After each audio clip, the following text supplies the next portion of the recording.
You are now entering The Take Up, a place to gather when the film is over.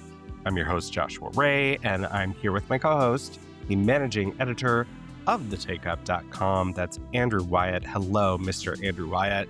Hello. And today we have a guest. That's Isabelle. Roig has chosen Neil Breen's Fateful findings as a candidate for the Take Up's canon. And then we'll have one more thing. Isabelle looks so excited right now. I'm very excited to talk. She can't even contain herself during the intro. Like, girl, what's up?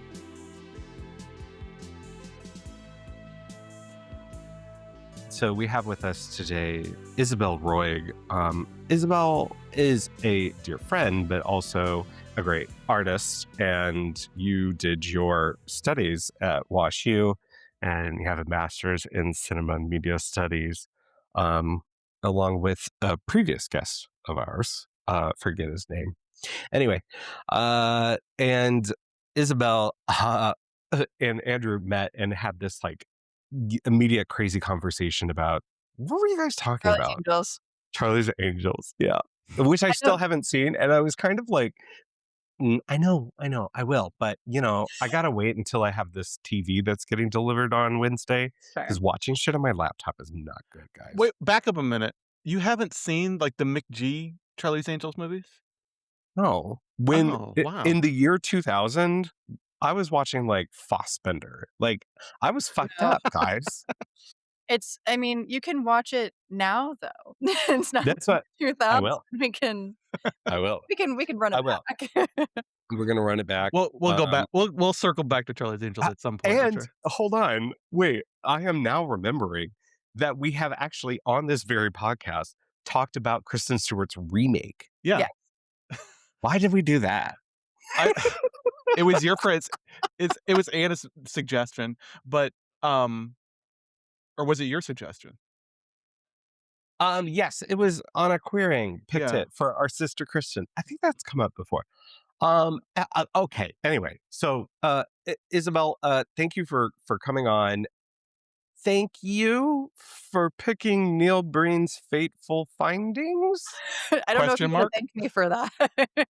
Well, so I'm really interested to talk to you about it, because you were throwing out words like your master's, like you wrote a paper about theory and David Bordwell and this film. Yes. So I was really like, okay, do whatever you want. Well, first of all, anyone who, is kind enough to join us on here gets to pick whatever they want. Now, if they get themselves in a defensive position, I can't help you with that. I'm kidding, Isabelle. Okay. But I have to say, this is notoriously like so bad it's good cinema, which I don't know that I'm really interested in talking about, because I don't have that kind of like Schadenfreude like reaction to things. I try to vibe with things on their own level. And I think that the so bad it's good conversation is less of, I think that conversation occupies far less of my interest in this film than so many other aspects of it, namely the ways in which it narrates the plot. And that's what I wrote about in my paper, because I noticed, the first time I watched this film, I noticed there's obviously a lot of like lag and gaps in communication and very logic and logic. Yeah, just like the character development and everything is so prevalent, but it also still contains a degree of continuity and logic that is only knowable to Neil Breen.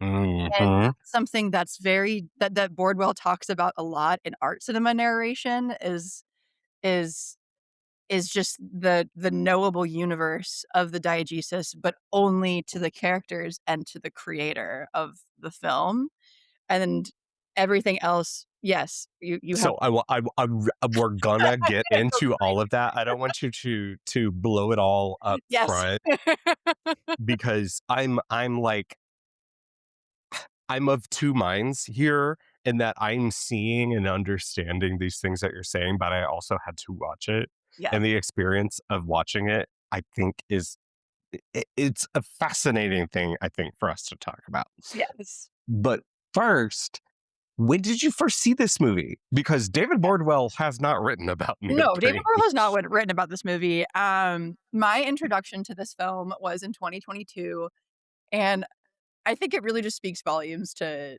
my relationship to it and why I feel very personally about Fateful Findings. I was, I think, just at a friend's house who's a film head, and she just put it on in her room, and she's like, "You would love this." Is that a compliment? Okay, and then, the first 5 minutes of the movie happen, or 10 minutes, it's this sort of indiscernible amount of time It's between. it's spellbinding in Yes, its brokenness. yes. There's certainly something that is happening that is very different from other, like, quote unquote, just poorly made films. As someone who has, and Andrew, I won't throw you under the bus with this too, watched a lot of amateur or first time filmmakers for certain film festivals. Like, I've seen a lot of quote unquote amateur filmmaking. There is something kind of immediately arresting about this film. Yes. I'm not necessarily interested in exploring a lot of his other work, Mm-mm. but I had an interesting experience watching it. And I'm saying interesting because I think we'll get into the details of how it does work. Um, so it was the friend just like, this is wackadoodle I stuff. think we were both I think we were both just sort of high on her couch, and she Oh, was like, "You The would like." best way to watch this movie, Yeah, honestly. I think it probably would be. Yeah. yeah, and I believe after the first car accident scene, and he's in the hospital that has a carpet floor, I was immediately like. It has a carpet floor and he's on, I think, 4 oxygen tanks. And, the oxygen going into his nose is not going into his nose, Yeah, it's on has a the outside of his bandages. covering, Yeah. and s just like the The EKG machine is also a Sony yeah. laptop. It's the And it's best off. Yeah, suggestion. and it's off. No, nothing is Where's the on. beeping coming from? I'm not sure. No, yeah, Well, maybe that's in the internal That's a diegesis that that's a right. strong friendship, Isabel, though, when your friend goes, "You're gonna vibe with this." You're gonna, yeah, And they were right, they right? were That so right. right. Was this, and That's that's actually really cool. my fondest memories from grad school, in the film program was my first semester, like fall 2022, when I had started, when I was a assistant instructor with Victor for intro film, and all of the TAs and I invited them over to my house, and we watched this movie together on my projector. And to have a bunch of film people who have never seen this movie in one room watching Neil Breen, specifically Fateful Findings, was maybe the highlight of grad school. It was so bunch of awesome. people who are writing about, like, Alan Rene and Yeah. whatnot, and they're like, Movies. you're exposing it's like giving a shotgun to, like, a a 6-year-old child or Right, and something. I think also because you asked, like, why this movie and, like, Yeah. what is your relationship to it? And I think, the personal connection here that is kind of abstract, but I became a film major and, like, a film studies person, not because I was always a cinephile. Like, I did not have a lot of exposure to film growing up. My parents were not really cinephiles. I was not really, like, a self-identified. I went to the movies, but I didn't have this archival knowledge of film that most of my peers did whenever I started my studies. But I am really, the reason why I chose to go into it was because I love talking about visual language, visual narration, seeing films as a text, reading them as a text, and I noticed that that was something that, an academic view of film offered to me that was very interesting, and so the movies that I gravitate towards are always ones that are doing something really interesting or strange with the narration. They might not be the most popular movies or the most, she says in front of a Persona poster. Well, I do. I Yeah. mean, it tracks. It It is makes sense. our old Persona poster Well, I wasn't going to say it, but that I inherited from you. yes. Um, but yeah, and I think that I feel attached this to this one just because it is, even though it's funny and you can't help but be so baffled by the absurdity of the movie the whole time, it is doing something really interesting on a narrative level, and that is my connection to it. Andrew, what's your connection to it, if any? You hadn't seen it before. No. So I had known about Neil Breen's reputation and as sort of like in the so bad it's good, or just generally like sort of outsider artist discussions. So I was aware of his reputation. I'd never seen the film before yesterday. Um and I just sat there in that scene, the middle section of Joe versus the Volcano, where Meg Ryan's playing like that art hipster, and she's just like, every time somebody says something, her response is just, I have no response to that. That's kind of how I felt. And I don't mean that to say I didn't have a response. It's just like I was so shell shocked by what I was witnessing. I really Yes. didn't have like like typical cinephile live reactions where I'm scribbling down notes and I'm Yes. just sort of sitting there stunned by what I'm witnessing.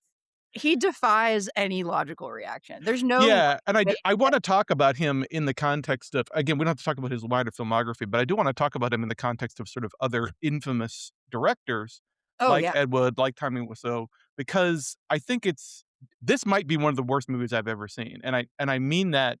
I don't mean that in sort of a flippant way, because when I think about filmmakers like, Wood, who I think has a certain, earnestness to him that is charming, and Wood is a director I talk about as like a what I call an auteurist hack, and by that I mean he's a director of vision. He's an individualist director with a lot of passion, but he doesn't exhibit a lot of care about what he's doing. He's just kind of like, let's just get it done. I don't care. Let's move on. Yeah. But he's also weirdly earnest and sincere about like the messaging in his films and interested in producing some kind of individualistic vision.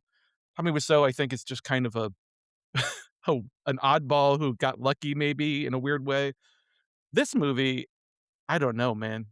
I feel like I'm watching movie made by lizard people who have only like third-hand experience with humanity, if that Yeah. makes sense. Well, I have to say that my introduction to just even who this person was on this very podcast with our old co-host Catherine Coldiron, Mhm. who brought up Breen. I forget the context, but she actually wrote about Breen in her book Junk Film, which you can find on our website. I would reference it in the text, but mine is currently in a box on a boat somewhere. So, sorry, Catherine.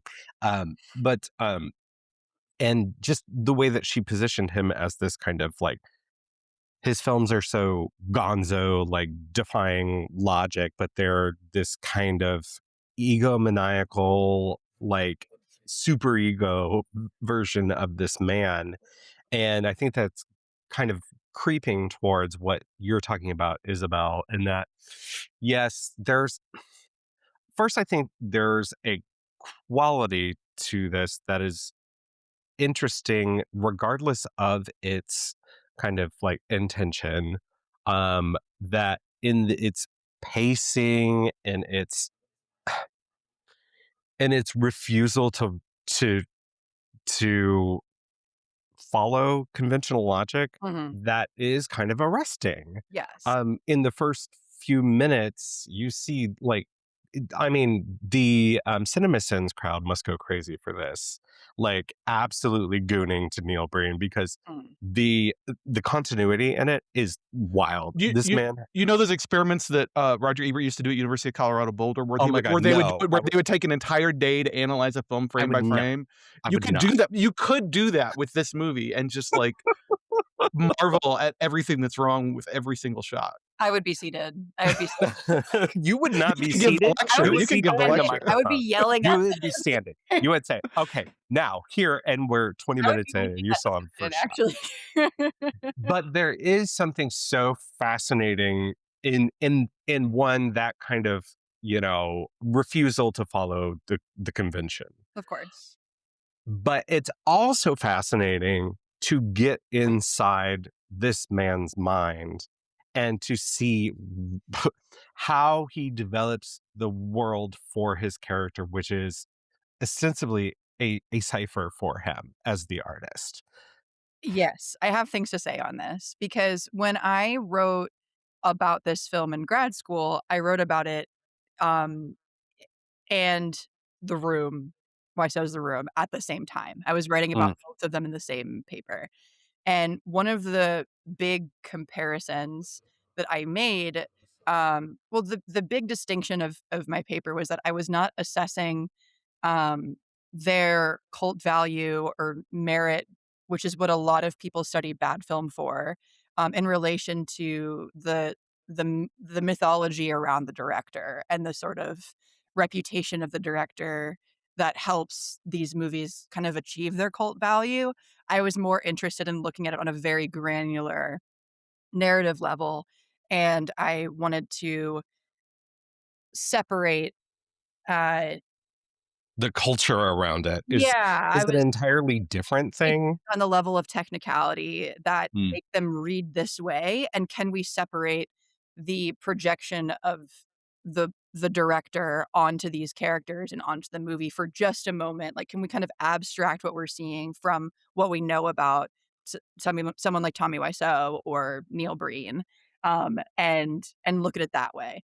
And I made some when I was kind of arriving at that argument, I had to address, what is the key distinction? Like, how are these directors, related to or projected into these characters? And with Wiseau, his directorial mythology is very enigmatic and mysterious. We don't know anything about his background. We know that he sort of showed up and had this very big presence, but his lore is very it's just unknowable, sort of, and it makes the nature of his character and it allows for a lot more of a, confused read, I guess, of the main character, Johnny, in The Room.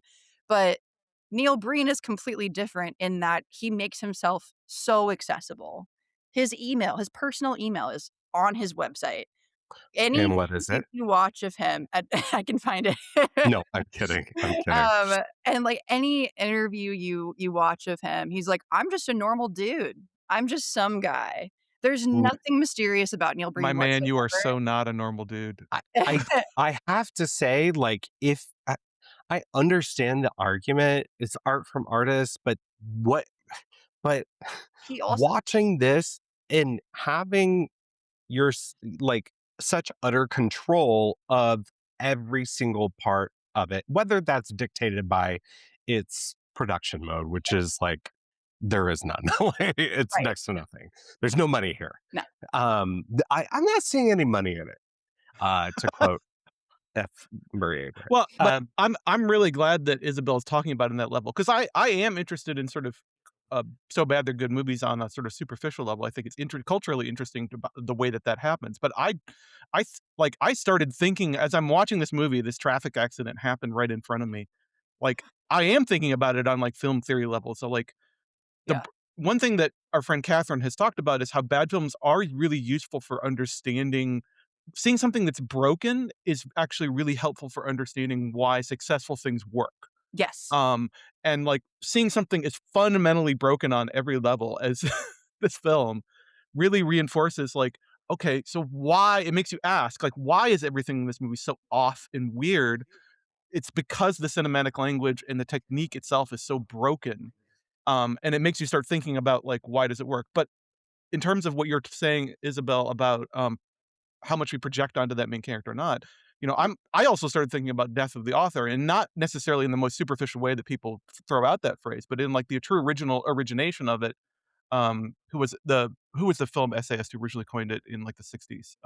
Barthay, is that right? Um, Bart. Bart, Bart. but like it made me start thinking about like all the levels. Like, so at what level do I take the actions of the protagonist in this movie? Like, do I take it as obviously the temptation is to regard it as like a self-insert, but is it really? Like, I just don't really know how to view the actions, the scripting and the actions of this character and Well, his attitude and relationship to the world in the context of the film as object or as a Neil Breen work. I have no idea how to approach it. let me just propose that if you have no kind of no knowledge of Breen outside of second one to minute 140, Mhm. or however long it is, what the vision that is there is written, directed, starring, and it is of this man and what this man has himself do within it Yes.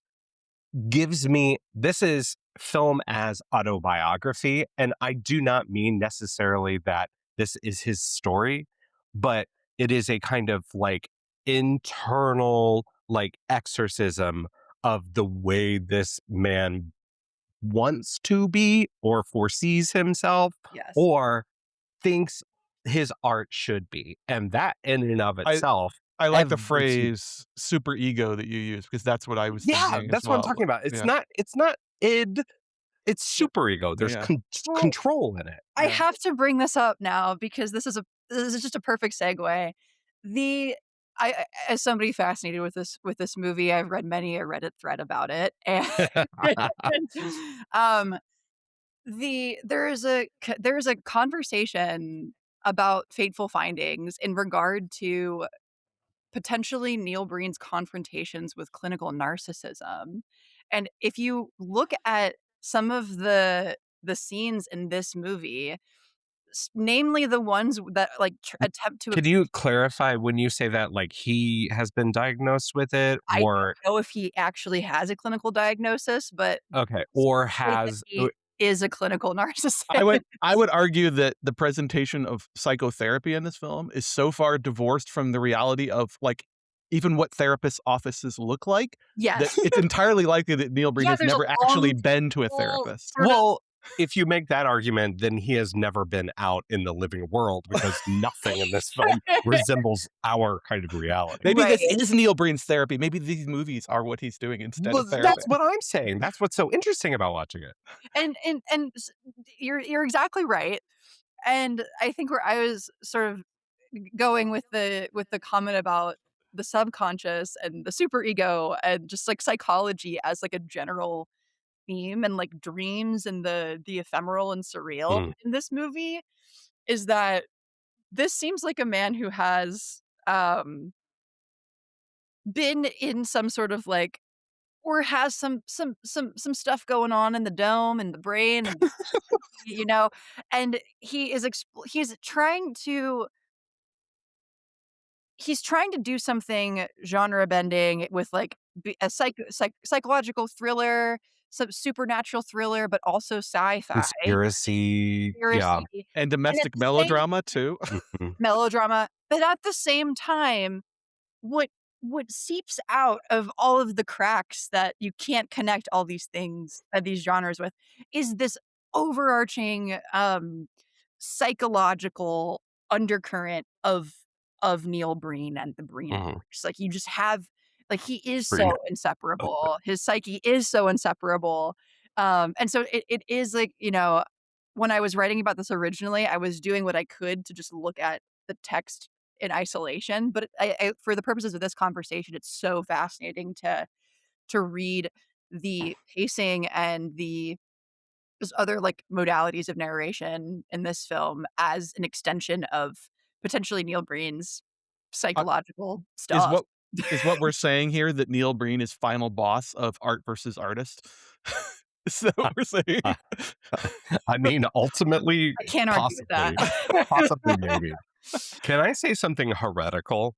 Yeah. Andrew is going to be so pissed.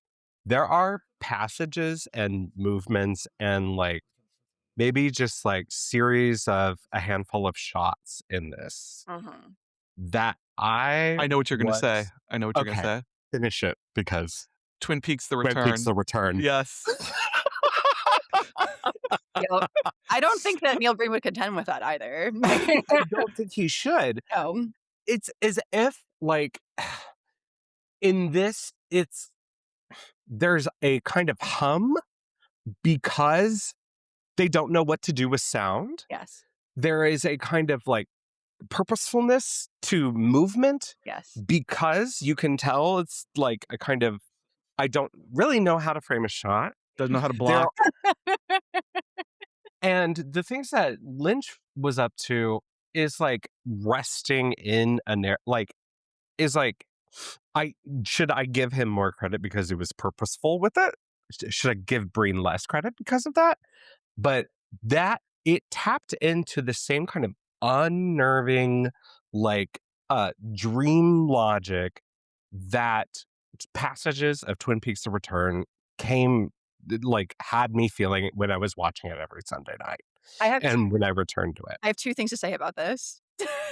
One, first off, you're so right, and I think that the, I think one of the key distinctions here is, I mean, in that let's say a hypothetical universe where Neil Breen made this movie, but did not star in it or, edit it himself or do literally everything by himself. Let's say he had a team with him, perhaps a cinematographer that knew how to how to shoot, and, like, had actors that, like, were very good at what they did and had a team of writers Maybe someone else help did a us out. polish on the script. Like, if you Yeah. think that if Neil Breen had an entire team with the level of, like, experience and nuance that, uh, uh oh, David thank you, yeah, David Lynch. I wanted to say David Byrne for some reason. Lynch. But Also, David yeah. yeah, David Lynch had but I mean, like, you might have a product that is kindred in spirit to that kind of film. So that's what I was Or the opposite. or the opposite. Or it'd be something that no one ever I talks mean, about but it's because it almost has not. academic. But it's almost academic because there's a kind of Panglossian, like, the film we got is the film we got because of Neil Breen. Like, there's no other way that this movie could have been the way it is. Right. So it's almost like the hypotheticals almost don't even matter because the singularity, as you say, comes so much from the author. Yeah, I don't know. But yet Yeah. I got that same I literally was texting a friend and saying, "I don't know what's going on in this movie, but I'm getting, like, outsider art version of Twin Peaks: The Return on this." Yep. There are moments where you're the information is withheld Mm. and you are to glean some sort of mystical or spiritual or some kind of lore from it. That reminds me of like approaching the ring in the red room, like Yeah. shit The like that, or the someone sweeping the floor. Breen version of Wind Whipped Pines or Yes. Wind Whipped Firs is that terrible, like, reused GIF effect of Yes. white smoke for some reason moving So across the screen. pixelated, Oh, never that's in so relationship to bad. actual, like, depth of field Right. ever. No. Or even what's going Always on in so the far in background. between, yeah. Also, while we're talking about just absolute, like, just, dreamlike, surrealist kinds of narration and scene work, I have to talk about the scenes with, specifically the one scene at the dinner table with the other couple and the daughter. Well, before you do that, and as it relates to that, please explain to me, if you can, Yes. the relationship between the two couples and the younger woman. I did not understand whose daughter she was, or Oh, it was confounding to me. okay. So we know that Neil Breen and Emily are married in the beginning of the movie. Okay. Yes, They are and Emily is stealing his pills, an and addiction problem. And Neil but Breen is is is not so addicted that she doesn't just watch him dump him in the toilet and says, "Stop, stop." uh, right, correct. Like, girl, go get them. But, and Neil Be a Breen, proper junkie. his character is Dylan. He is Dylan. a master's degree in computer science, and he is an author of novels, as he likes to say. computer science who is a master of hunt and peck technique. Oh, yeah. And if you notice that, the laptops, all 4 of them that he has, they're never on. They They're are not on. never on in a single scene. Well, He's that's like how keyboard fucking cat. good He's he just kind of is. doing this, Right. pretending that he's So typing. good. So the other couple, it appears that they are friends or neighbors of some variety, and the Jim and Amy and their daughter Allie I is is the that their character name? name. Yeah, Jim is okay, I Jim did write that down because I Isabelle, got confused. Amy is the I didn't know their daughter's name, but sure, yes, and Yeah. and I believe it. Um, and Ellie is Jim's daughter, and Amy is her stepmom. Okay. I mean, it is said in Uh, dialogue, but there is no way to intuit that from how the No, characters act around not at each other. all. My no, not at all. favorite line that Amy does or that Amy says is she's sitting on the couch and she goes, "My job at the bank is having major I problems." need to know what's going on at the bank. I need the My bank. I job need the The bank at side. the I bank. need the bank side quill to this movie. whenever the guy who's like, "I'm resigning as the president of the bank." I'm The like, Of bank. the "What bank? bank. I gotta know about this bank." I do. Yeah, I think doesn't um his wife also work at the same place? I think so. That's what I think the relationship. I think that because both wives are talking about their jobs at the bank and how it's so stressful. So I think that's Amy. So the Dylan's wife Emily and Amy are Amy. co-workers. I think that's the relationship. But also it implies that Jim and Dylan have been friends for like decades, that they're old bros. I don't Mhm. know. I It's thought super that someone confusing. was referring to like Amy as Dylan, like having a form of relationship at one point. Who No, knows? Who knows? Okay, great. but They were also anyway. They're having Amy dinner. was the actress who plays Amy was the lucky one because she's the one who got no scenes with Neil Breen romantically. She yes. got her contract was the most like ironclad one because she's like, I'll do some side boob, but I ain't being alone with Neil in a room. Oh, I and yeah. good for her. There's more to talk about there, but Isabel, dinner time. You were Dinner's talking about the dinner scene. We start with the scene. They're all sitting around this table. They're drinking from glasses that, like, don't really I don't know if they even have anything in them. And there's this incredible shot where you get some music in the background, but you can kind of hear some, like, diegetic sound of them clinking glasses and sort of, like, rustling in their seats, and everyone's looking at each other and kinda just, like, smiling and, like, nodding as if they're having a conversation, but no one's talking. And it's so, uncanny valley, like, this is the suggestion of people at a dinner table, like, if an alien came to Earth and, like, watched a movie at about people having dinner, they might create something like this, but no one is actually communicating. Then there's this lovely moment of dialogue between Emily and Amy, and Emily, like, offers Amy wine. And Amy goes, "I would love to try your wine." And then without cutting, Emily pours it, she takes a sip and, like, nods, and it's like 10 excruciating seconds of her just, like it's The the amount of care with action yeah. and like make okay, let me scoot out of the bed for 30 Yeah. seconds as to not wake my wife up. But then the hard cut to him in another Editing. place, another time, and I'm supposed to know what's happening. It is like so I Wait a did minute. start to I need to interject something here because yeah. I just want to drop my favorite moment before I forget it in the whole Yes, yes, like and yes. it's not a movie moment that I see people talking about, which is Okay. Toupee Doctor comes in to see Neil in the Yes. hospital and he just sort of stay for like 20 seconds. He just stands and stares and Neil must have told the actor, "You got to look at all the stuff around the room."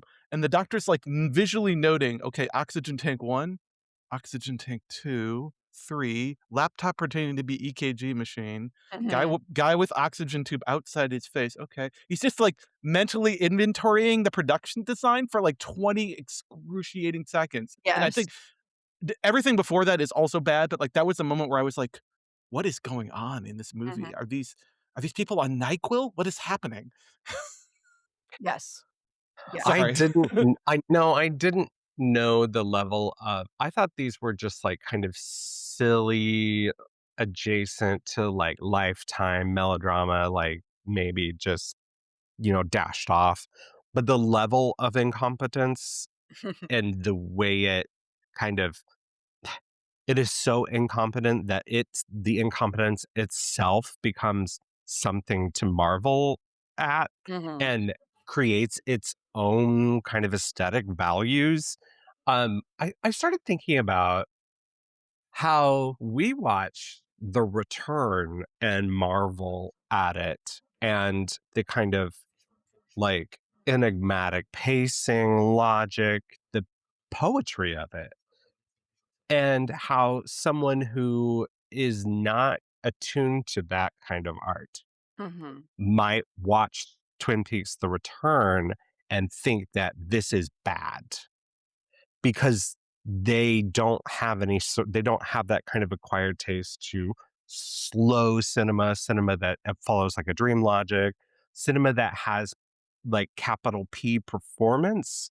And they might think that these two things are so akin to each other because that equals bad. And what equals good to me is, I don't know, The Beekeeper. Why is The Beekeeper the Jason Statham like?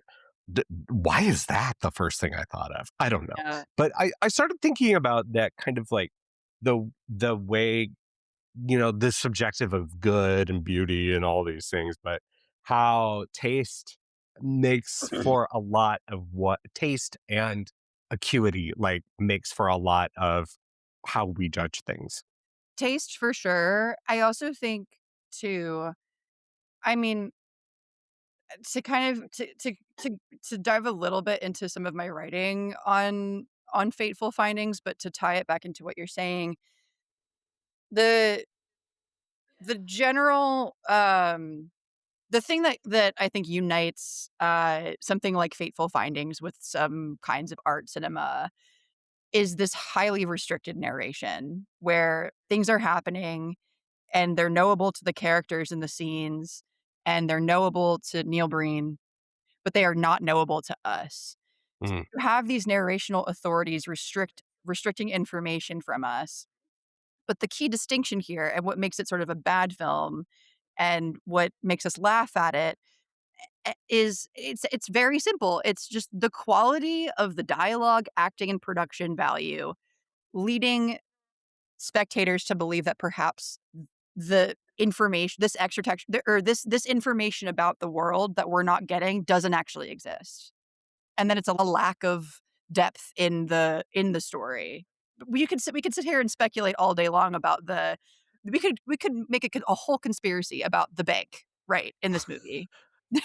We could I have really love that you're a saying that whole though, because that gets to what Josh is talking about, which I think is I don't know how to express it other than to say that it's the expressiveness or the intentionality of it. Like, why is it that when we watch The Return and there's all these abandoned subplots and strange suggestions of worlds beyond our understanding or occurring around the margins of the film, why is that suggestive and evocative in that instance? yes. And over here, it's just sort of confounding and broken. And is it really just down to the skill of the people involved in the production on every level? Is that what we're I mean, I don't know Perhaps. how to exactly how to parse it. Yeah, I mean, perhaps it is just, like, the quality and skill level of the work on this technical level that, whenever you're watching something Lynchian, you're seeing something that suggests there's, like, thoughtfulness because of, some kind of high quality technicality creation, and,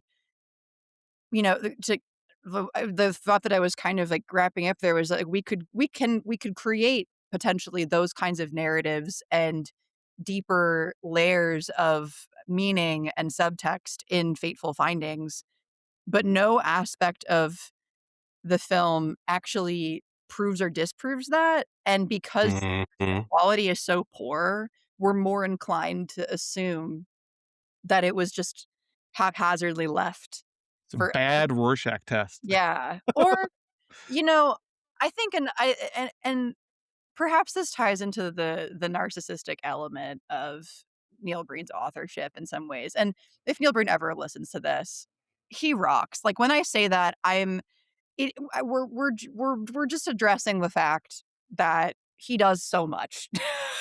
Look, He's all over I this movie. Mr. Breen, I've seen on YouTube that there are a lot of creators' videos that have been taken down. We are trying to appreciate your film in a serious and academic Yes, way, and this is a work of criticism. And please let sit this for. be. Yes, please, Anyway, because Isabel, what were you saying? well, yes, thank you for saying that. I Yeah. value your work, Neil Breen. I think you are incredible.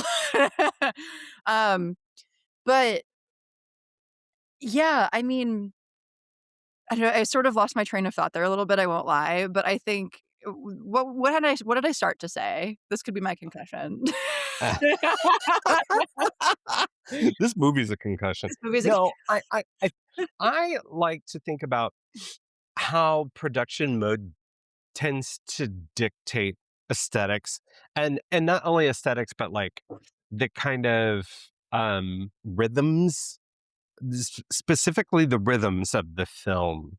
And there are a lot of low budget independent filmmakers whose work I think about as kind of hypnotic in a way where I know there's not intentionality like a Bellatar. It's not, we're not talking about slow cinema in the traditional sense, traditional, for a relatively new term. But I think about Doris Wishman or Herschel Gordon Lewis, these genre filmmakers who were like shooting films in their homes, like Neil Brennan. And Pseudo outsider artists, basically. yeah, absolutely. Or even what's the word where it's like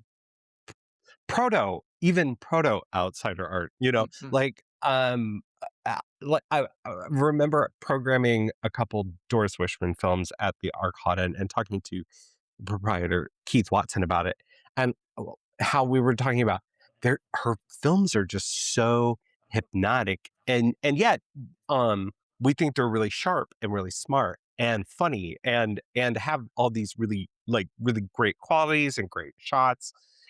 Are they like supreme, like unimpeachable masterpieces? I don't know. I don't know what that is. Well, we've talked about a few on this show.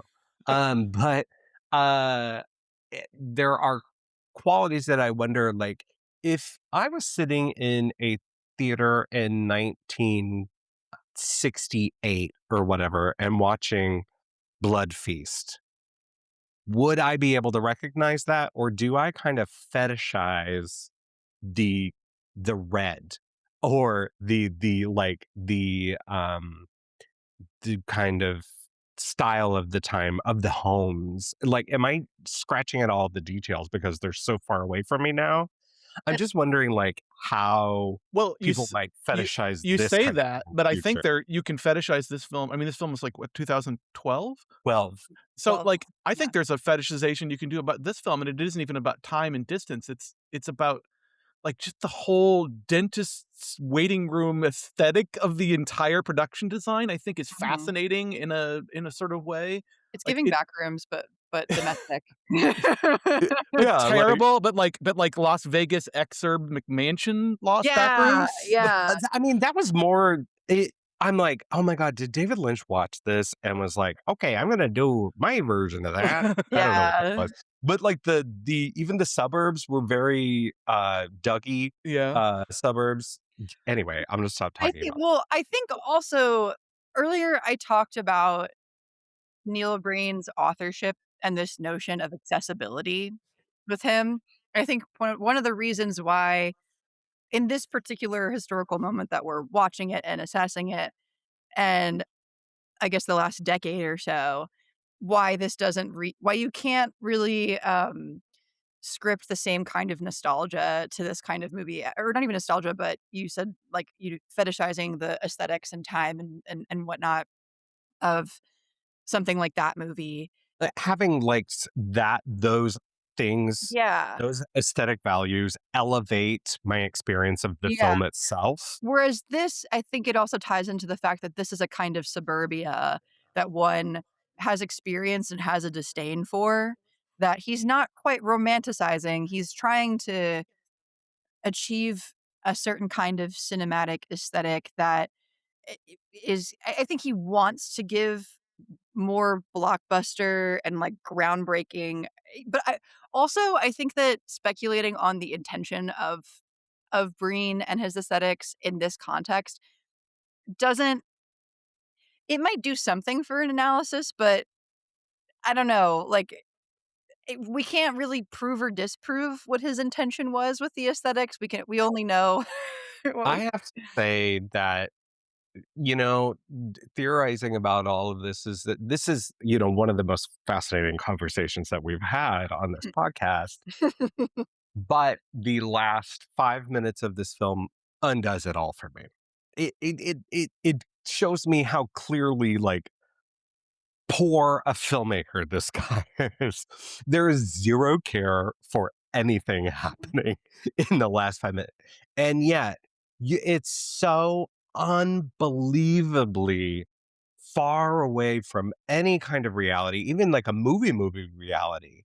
It is like almost kind of a quote of a bad movie. Yeah, It's so fucking stupid, and careless, that even the badness of what came before it is like it actually, the last 5 minutes feels lazy to yeah. me. I And wrote I have my writing on the ending of the last 5 minutes of this film pulled up right now. okay, For people who might be listening to this, who have not seen the last 5 minutes of this movie, may I give a brief description? oh, Please. absolutely, we don't like the S word, we spoil everything, everything's game. Okay. So, at the end of this movie, the main character, Dylan, played by Neil Breen, is standing in front of a green screen of the White House, and there are dozens of cameras around him, and when I say dozens of cameras around him, I mean that there's this shot that he cuts back to There's consistently. an insert shot of Same cameras. shot of some Of camera lenses, just lenses, because lenses. not people, because that's No expensive. people, no, but just Yeah, lenses. yeah. And he reads this monologue that repeats a sentence that he has said several times over the course of the movie, which is, "I wanna be honest with all of you. I've been hacking into government and corporate systems all over the country, all over the world. I have discovered more information than any hacker ever has, ever. What I have found will shock you." So he says some variation of this every time he reveals that he's hacking into, quote, "government and corporate international secrets around the world." He says this so many times. Do we find out what these secrets are? No. Do we No, find out what government or corporate entities? No. The Uh, bank. Clearly the the bank, bank. the bank, right. So then, after this, there is another shot of a group of people facing the camera, also in front of the White House. They're in sort of like white collar business attire. They Making look incredible faces, those they're actors. looking kind of at each other somberly and inquisitively. Dylan resumes his monologue. He says, "Here are the files and supporting documents and supporting truths, the factual documents. I'm releasing these files for the public today." And then you have these solo shots of each of the sort of business people in that group. It's his Godfather montage. Yes. For example, one of them, is just some business guy. He doesn't really introduce himself. He just says, "Money, payoffs, and greed were always the priority of my company, like many companies. I'm afraid of going to prison. They now know my crimes." Then he looks directly into the camera and feigns shooting himself into the camera. And there is a montage after this of each of those figures killing themselves. It's repeated 4 times, and every single time, none of these people discloses their crimes. I also really like the implication that the first guy he Bud Dwyered himself live on television, and they just kinda scooched the body away so that the other 5 people Yeah. could come up and give Next. their talk. Yes. And so This is the real disclosure day. right, Yeah. right. And the thing here is that, like, the climax of this movie, as with many movies of this genre that I think Breen is taking after, is to finally this great reveal of plot information. That's what it's supposed to be. But because we have this highly restricted narration, nothing is actually revealed. Like, salient plot information is never actually revealed. No gaps in narration are completed or filled. But it's presented in the way as if this should be the answer, right? Um, the film never discloses what Dylan uncovered or why it generated a string of suicides. It's a massive gap. And it what I wrote here was it's a massive gap and a product of highly restricted narration that shares allegiance with Dylan's subjectivity while never clarifying it. Uh, Mm. and You know what's really interesting about that is like what we spend a lot of our time doing as critics is I think centralizing the artistic narration Mhm, and attempting to like put words to it, attempting to put words to it, or attempting to square it with the kind of aesthetics that are happening. mhm. And so what Breen has done is essentially strip away anything that might be of narrative interest, meaning plot interest. Right. And what he gives you bare Yes.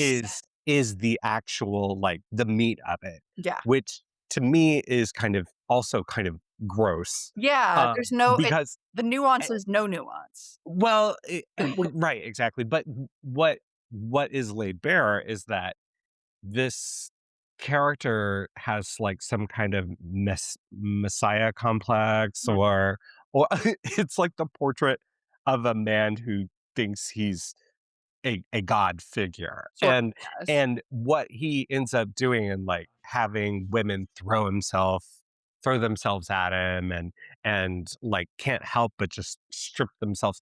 Also, like I know this is something everyone would bring up, but the nerve to cast a woman who is probably half your age, but then tell us that you guys are the exact same age This was in an opening montage. It yes. is so like telling of like Breen has done the work for a critic because over a century of film has found a way to make their central ideas interesting to us. And what he has done is kind of the opposite. Is Yes. like, here are just my feelings. And Yeah, I like, no, we don't even know what his interests are. It's no. it's No. it's obfuscated by so much bad narrative and so much withholding.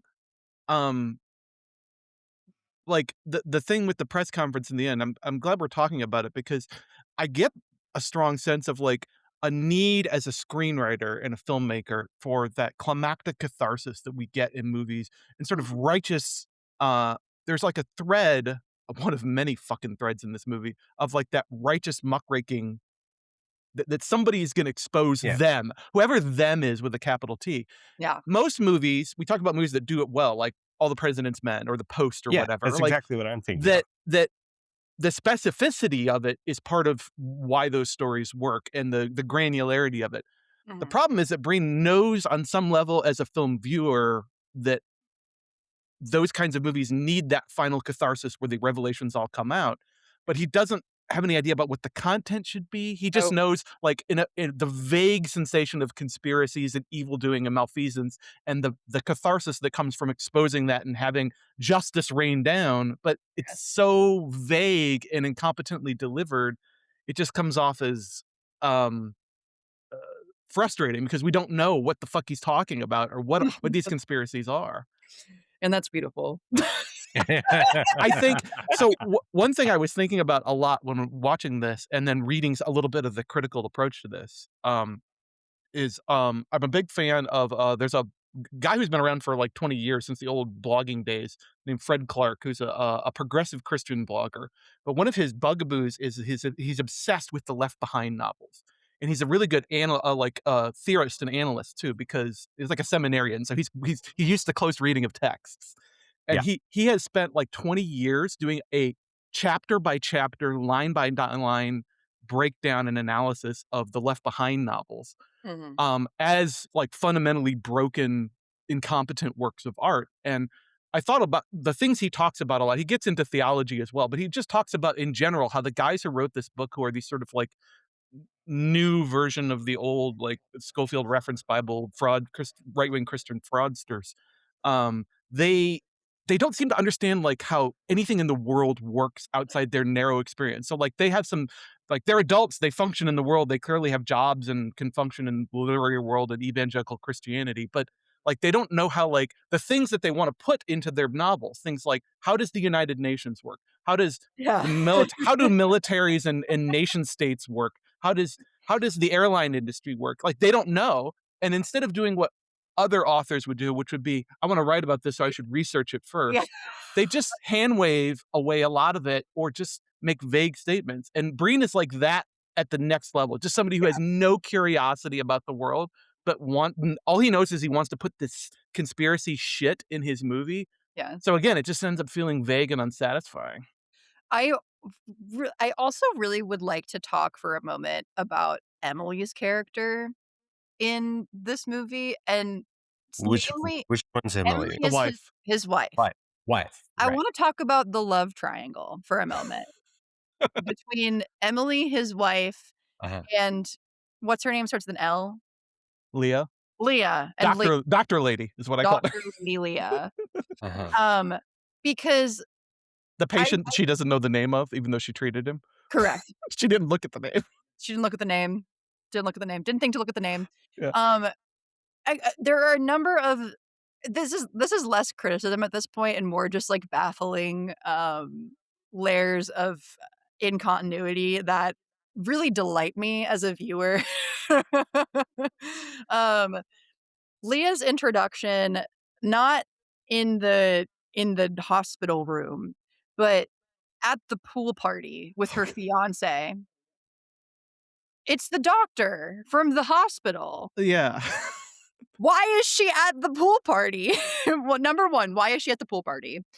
Why is she carrying, a journal from her childhood in a in a jean back pocket, in a denim back pocket that's probably, like, 2 inches deep and does not fit in her back pocket, clearly. And on it is written, "It's a magical day," clearly in, like, some adult script cursive that was not written by a child, and not even on a line, like it was a journal entry, but just kind of, like, in the middle of the page, right? Like, as if it's a Hallmark card of sorts. Um, It's sh her only entry too. Like, as far as we can tell, that book has never otherwise been written in. there's nothing else in that book. There's nothing else in that book. So, you have this, and you have Emily, who is falling into the pits of her addiction kind of simultaneously. There's a scene where they're kind of all sitting around, the pool at a table, and they're eating, and at one point, Emily and Leah look at each other, and Leah kinda gives her this, like, scoff Mhm. of "Oh," yeah, she kinda gives her a stank face a little bit, and Emily's like, "Oh," and then Emily's death scene is when Leah and Dylan are at this park, and they kind of rendezvous by this body of water, and then they run off into the woods, and it's presumed that they have a sexual encounter. And while we're getting like a kind of back and forth of shots while they're doing this, of Emily like taking herself out on pills, like at the same time. After Emily dies, there's a scene where Dylan finds her in his bed and is like, "Emily, Emily, how could you have done this, Emily?" She is never brought up again.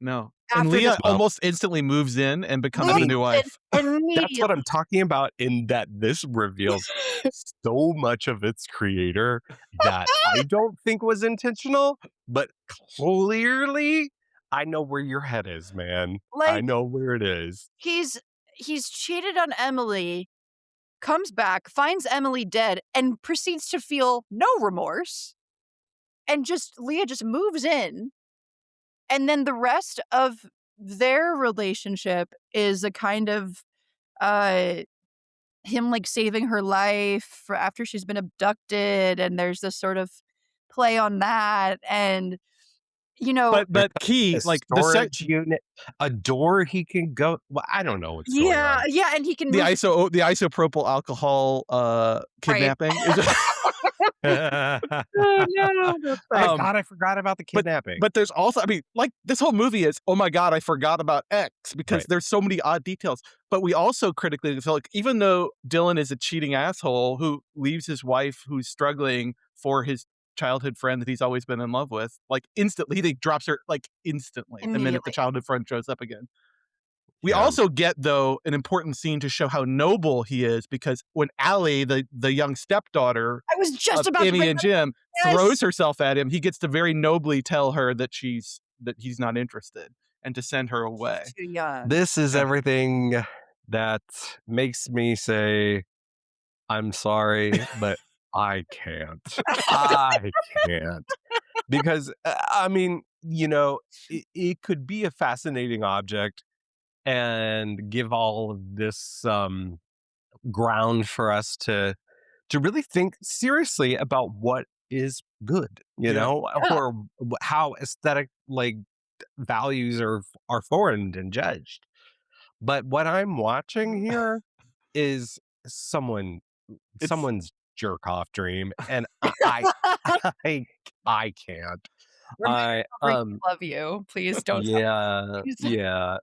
Isabel, I think this is a fascinating film to watch and think about. It is like objectively a terrible film. I think it is a very poorly made film. Andrew,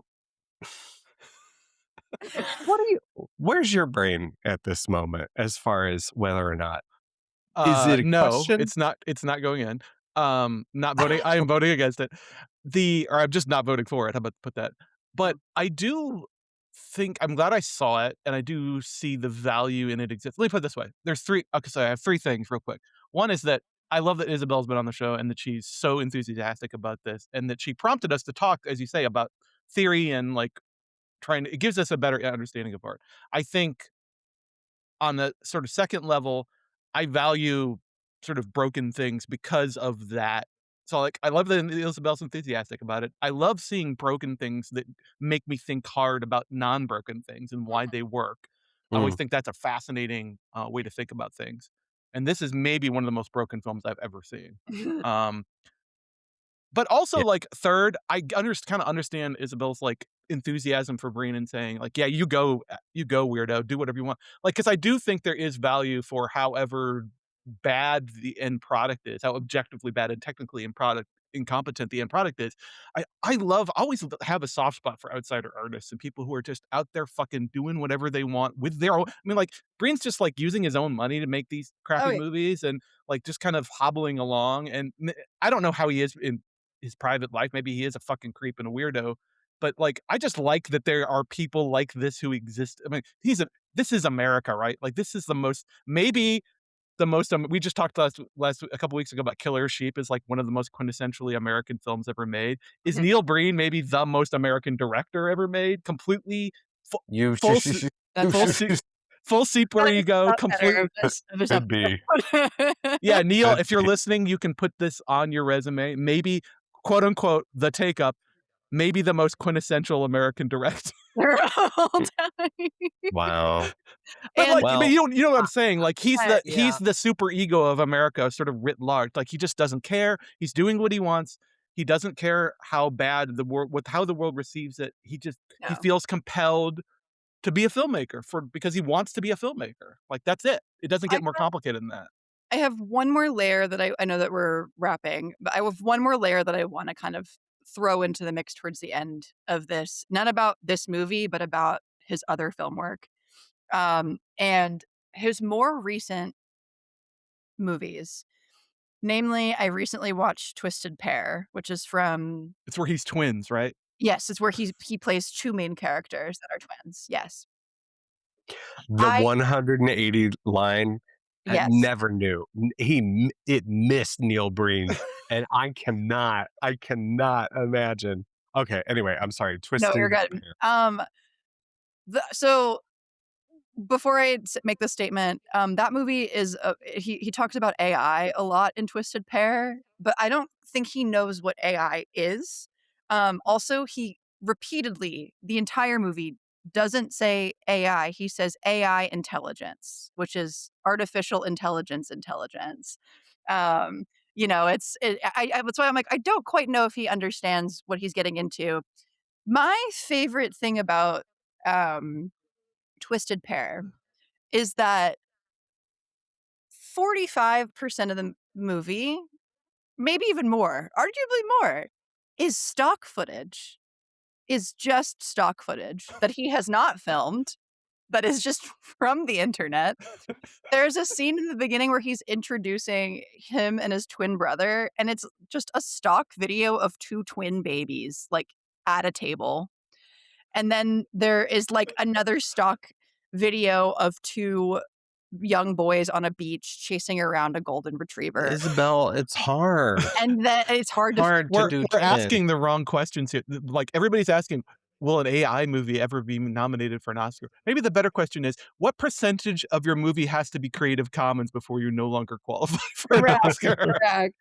And I and my other favorite shot is there's a fight, like an action sequence in the first part of the movie where he's like, there's a sort of Call of Duty style montage of like army soldiers running through a building, and he has he's standing in front of a green screen with this video playing behind him, and he's pretending to run around with a gun, and then the video will clearly stop and the soldiers will stop moving, and he'll look around and be like, "All right, follow me," and then the video will play and then it will Oh my god. I don't think um, so. that was less criticism, but more to say, in his later work, the reason why I love Fateful Findings and want to talk about that movie specifically today is that it's he doesn't get around to the green screen stuff yet and the stock footage stuff yet. It's purely all shot by him. He does everything in that movie. And in his later work, he is way more inclined to try and showcase an impressive use of advanced filmmaking technology, such as the green screen and stock footage. And I Hmm. think it dilutes a lot of why I really love him as a director, not for obviously, like, the reasons I love other directors, but just because I think he's an interesting cultural artifact. So, Fateful Findings is what you'd say is, like, the closest to uncut Breen, and maybe Yes. and And there's not then a phrase I ever wanted What to utter. phrase? Yeah, phrasing. yes, Isabel, thank you so much for choosing this thank you and for having bringing your brain my brain to this. brain. Where can people find you on the internet if Um you want them to? Yeah, so at the moment, I'm currently off social media. I do have a website. It is isabelleroig.com.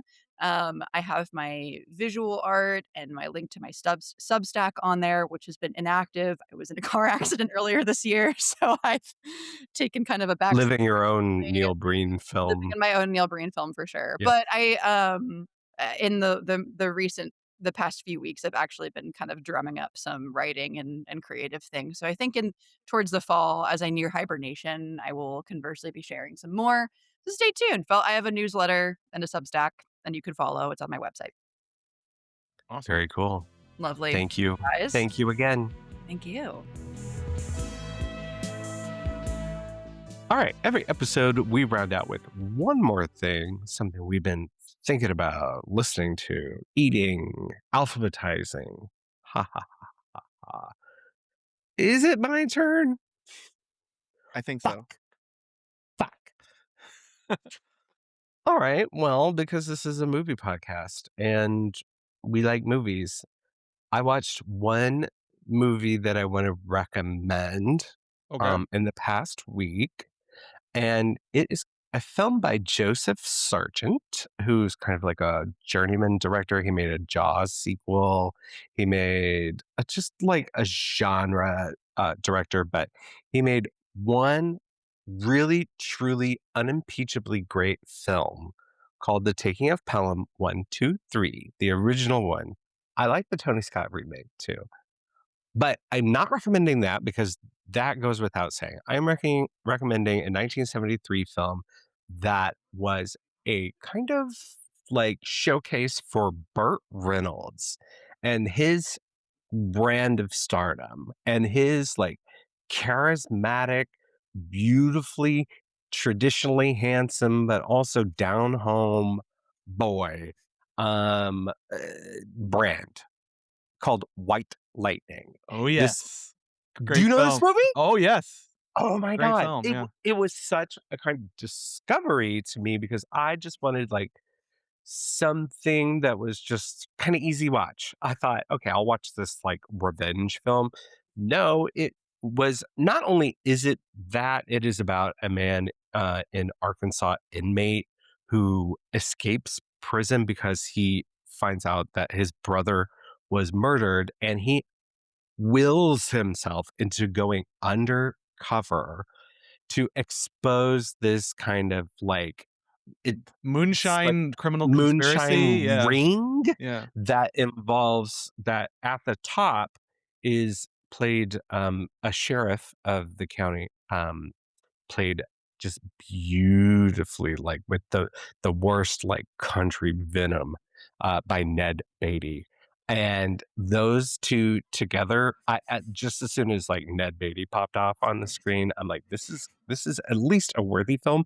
But it actually surprised me how kind of interested it was in the not only the culture of the place at the time, but the American culture and the conversations it was having with the capital C conversation, not cancer, not the big C, a capital C conversation is what I'm trying to say, um, of American politics at the time. And it kind of anticipates like exposing, conspiracy. And it's also so much fun. And director just has like so much style and what's ostensibly a kind of like revenge-matic, but also a car chase movie. And it has all Yeah, of and that it's worth stuff. pointing out that this is, like, 4 years before Smokey and the Bandit, so it's not even, like, peak, but it was before Gator. I think it was one of his sorta earliest, pure action films that he did, unless you count And Deliverance, I don't know. so it's a year after Mhm. Deliverance or same time. It's like if Deliverance is his mainstream like breakout. I don't know. Katie Carter's like busy editing a book, and I saw that she liked this movie, so that's why I watched it. um, but yeah, Diane Ladd in a bit part. There's just like a ton of great faces in it, and it really kind of understands that country culture in a way that gave me some flashbacks that I did not appreciate. But I saw it on Prime Video, but you can rent it other places, and there's some physical media. It's available, but that's White Lightning. And then you can find me at the takeup.com and at OK Josh Ray on social media. And Oh, what about you, Andrew? I'm sorry, I was just looking at Sargent's filmography. Also the director of the, sci-fi classic Colossus: The Forbidden Project, which is sort of I has have a great seen cult. that, Yeah. and hold on, hold on. I gotta click that because I don't know what the fuck that I It has have one to of the I log mean, that's part of the charm is it has one of those great sci-fi titles where, like, it tells you nothing about the movie you're going to be watching. He also made maybe one of the great, television, films or miniseries of all time, which is Something the Lord Made, with Alan Rickman, one of Oh, his I great thought you were gonna say performances. Sybil because he Oh made god, Sybil well, no, the too. less said about that Oh, wait, wait, movie, wait, the wait. That's better. a Sybil remake. I'm Yeah, sorry. that's the one with Jessica Lange from later, but it's still garbage. Something the Lord. Okay, that looks good. Yeah. Great Alan Okay, Rick wait. great Alan Rickman. Colossus, the Forbin Project. Yeah. Yo, It's a wild movie. It's kind of a I won't even swear that it's great, but it's definitely like a sci-fi classic, I think. well, I've seen it. From that, I like, remember Logan's nothing Run of it. from that, like, Logan's Run, Soylent Green era, I think, or maybe a little Yeah. later. All right, what you got? I'm currently reading, a film monograph. I haven't finished it yet, but I'm mostly finished. I'm really enjoying it. I think I've mentioned this to you before, which is a monograph under the Pop Classics imprint from, a Canadian publishing house called ECW. They've produced about a couple dozen of these now, I think. Mostly about films, but also some television and video games and other things. They're just sort of book length, 150, 200 page monographs. This one is written by a critic named Alicia Mughal, and it's a book length treatment of the film The Crow, Alexa Proyas's film The Crow. Um, and it's a very strong monograph. It has a lot of detail about James O'Barr's original comic, about the production of the film. Sort of the first part is sort of the crunchy bits about the film itself and the original comic, and about Lee's death and Brandon Lee's death and so forth. And then the second half is sort of the more analysis driven part. But the reason I'm picking it and is it does what I really like for sort of book length treatments of individual films, which is turn it into autobiography. So interspersed with all the stuff about the film, Mughal writes very frankly about her own struggles with depression and mental illness and how the film Mm, intersected with that. She's a little younger than like the typical Gen X Crow ride or die fan, so she discovered the film later, like in the 2010s, and then watched it obsessively over and over again, and came to love it. And it's just a really excellent sort of again, sort of the model that I really love, which is that talk about a film, but also talk about yourself. That's kind of our ethos here at Take Up as well, is that experiential, subjective aspects of film going and film viewing are important. So I really appreciate a kind of like frank, um, autobiographical, memoirish way to approach a film and what it means to them. She's also like a really strong defender. I think The Crow, The Crow has its diehards from my generation, and there's other people who really love it. Alexa Proyas is not a filmmaker who hasn't really kept up with his early reputation between this and Dark City, but mhm, it's sort of been in decline since then. But, she makes a really good case for what I would call the earnest Gothicism of The Crow and of a lot of '90s filmmaking and pop culture in general, which has kind of fallen out of fashion now. Everything is cyclical. We'll probably talking about, like, the Gen Alphas doing, gothy stuff again.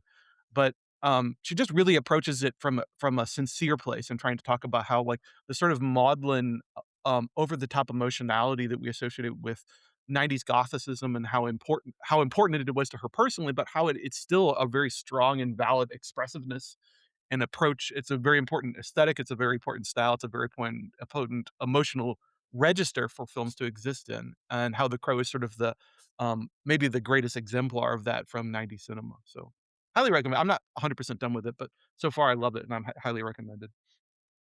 sounds It's excellent. Saw The it's Crow for the first time. I yeah, did not l yeah. but I that kind of writing appeals to me so much that I would be interested in. Yeah, again, the author's name is Alicia Mughal. Sh I think Matt Zoller cites at Roger Ebert, turned me on to this. He said something about how he Mm, really enjoyed it. Um, the name of the monograph is "It Can't Rain All the Time," um, and the imprint is Pop Classics. very cool. And where can people find you? You can find me at thetakeup.com and on Letterboxd at awyatt76. And at the Take Up STL over social media. And next, we've got something of a double feature, a double feature, because we are talking about two Christopher Nolan films over the next 2 weeks. Next week, we're going to talk about The Prestige, which is probably the one that gets the least talked about. I mean, other than Oh, maybe no. Following No, you're not Insomnia. no, you're not talking to the right cinephiles then, because The Prestige is highly revered in his filmography. Okay. Can we talk? Okay, we Yeah, shall discuss. yeah. Because Christopher Nolan. I have a weird relationship with him, which Mhm. would probably surprise not a lot of you. And then the week after that, we will tackle The Odyssey, his film that is being released in the next couple of weeks. So we will have a double Chris's over the next 2 weeks for you. But until then, I want to thank Ethan Tarantella for putting this show together, Kayla McCullough for help with social media, theme music by AMP. And until next time, oh, I could sing like a David Bowie song because he's in the Prestige, right? Yeah. I think you have to say, like, watch closely.